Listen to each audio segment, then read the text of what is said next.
Hi guys, it's Sophie. So I have a week off of annual leave this week, second week of October, and I put together a little TBR. I put together like enough that I could read one a day if I had time to do that, but this is kind of just like an autumn TBR, I think is what I'm going to call it, just because I've been slumpy and I don't want to overface myself and feel like I've failed, but I've got some ones that I'm really interested to get to, so I'm going to share those with you now. So the first one that I've been saving for October, and that is Diary of a Blood Donor by Matty Untz, and this is a pick for Estonia, and this is a retelling of Dracula. Now I've never read Dracula, maybe I should pick that one up as well as this one. But it is supposed to be very good, and I thought, you know, it's Dracula but it's all kind of told with like Estonian history woven in, and it's gothic and there's vampires, and yeah, so I think this is a good one for like near enough Halloween, and it'd be good to get another Around the World one in. I'm trying to just subtly include those ones in my reading, and I've definitely been looking forward to this one for a while. The next one that I have isn't like scary, but it is kind of a bit creepy, I think, and a bit maybe like unsettling, and that one is Veronica by Gaitskill. I got this one a little while ago because it was in Maggie Nelson's The Art of Cruelty, talking about cruel characters, and the quotes that she mentioned really appealed to me and sounded like something I would enjoy, and yeah, all I know about this one is it's about someone who used to be a fashion model, and I think they're now older, looking back on their time in their youth, when that kind of beauty and power and sex, all of those things were like the most vital, and thinking about how that settles with them now. So I'm really hoping that I enjoy this one. I have a short story collection by Gaitskill as well, so fingers crossed I do like it, or else I may have a book I need to get off of my hands. So yeah, looking forward to it, and fingers crossed I enjoy.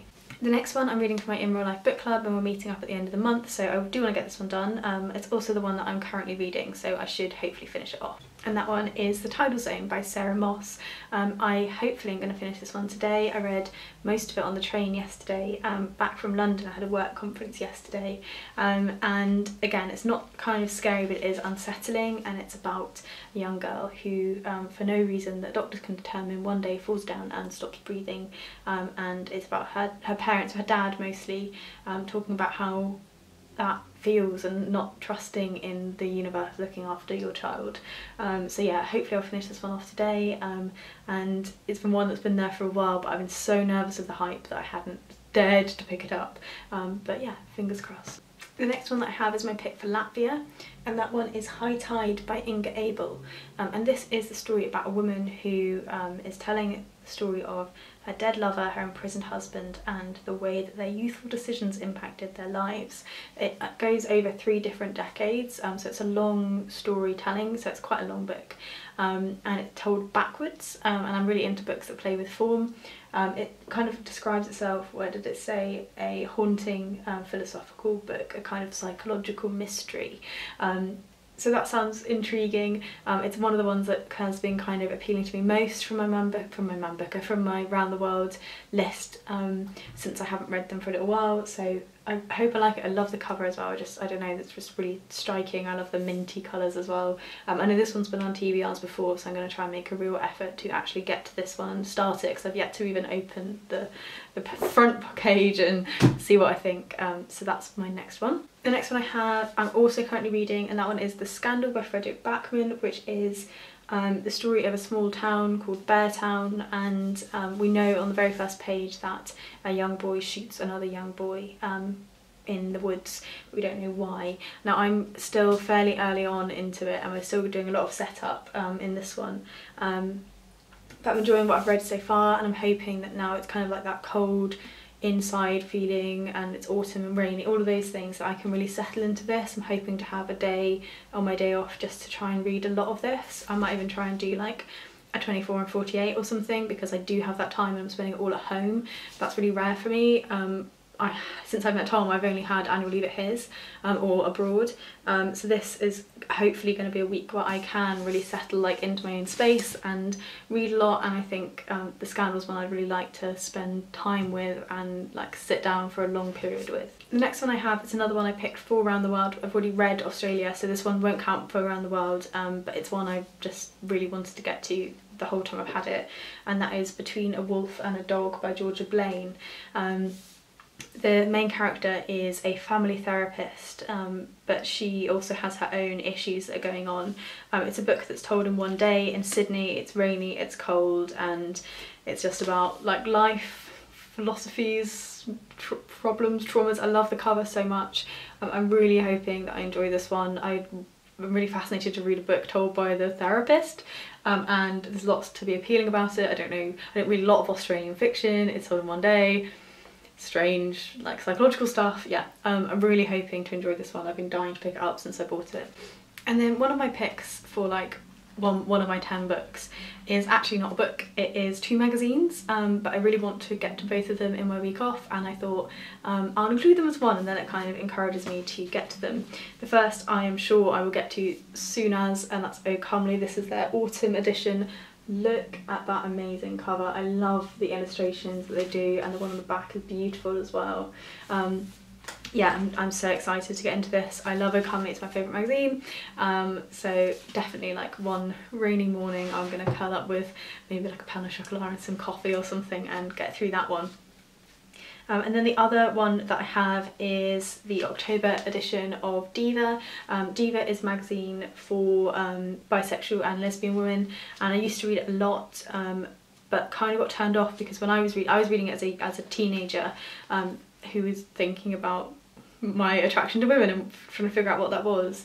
But I also knew I was attracted to men, and Diva used to, when it first was out, was very directed towards lesbians, and there was sometimes a little bit of stigma against bisexual women, and they didn't really feel as I didn't really feel as included in this.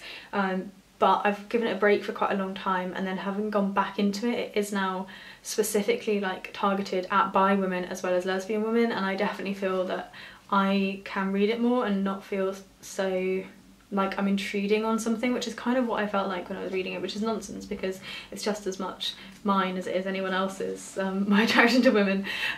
So yeah, I read last month's as well, and I'm going to read this month's, and if I still kind of enjoy it and I'm okay with what they're doing now, and they're more inclusive, then maybe I will subscribe. And then the next 3 I picked up today, because it is Books My Bag Day, Saturday the 6th of October. And these are a few creepy ones because it is October. And the first of those is The Cabin at the End of the World by Paul Tremblay, and this is such a typical horror setup. Family go to live in a cabin in the woods in the middle of nowhere, and masked men turn up all with weapons. They try to survive. I'm so here for this. I think it's going to be pulpy and quick.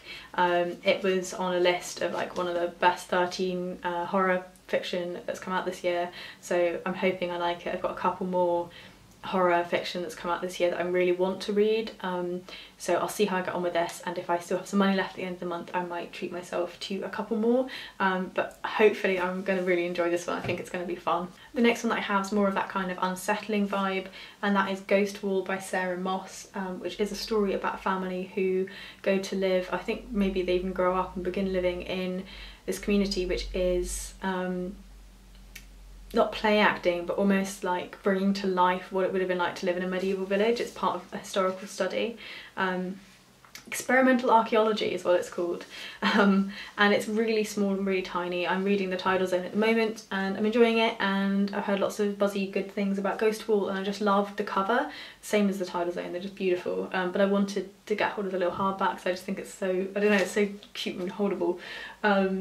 So yeah, I'm hoping that I can just sit down in one go and read Ghost Wall again. Rainy, what I would like for the next week is rain, please. That would fit in with my plans nicely. And then the last one that I have to talk about is one, again, it's October, I haven't done it in forever. It's a Stephen King, it is Revival by Stephen King.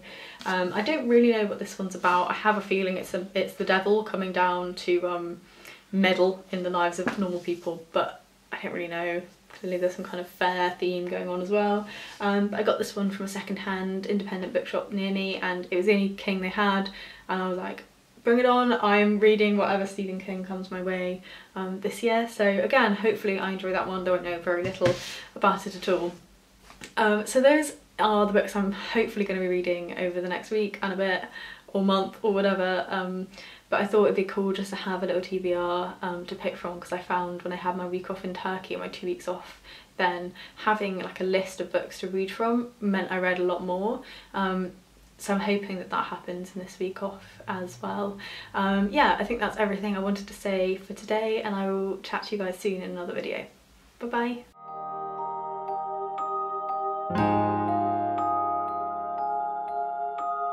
bye.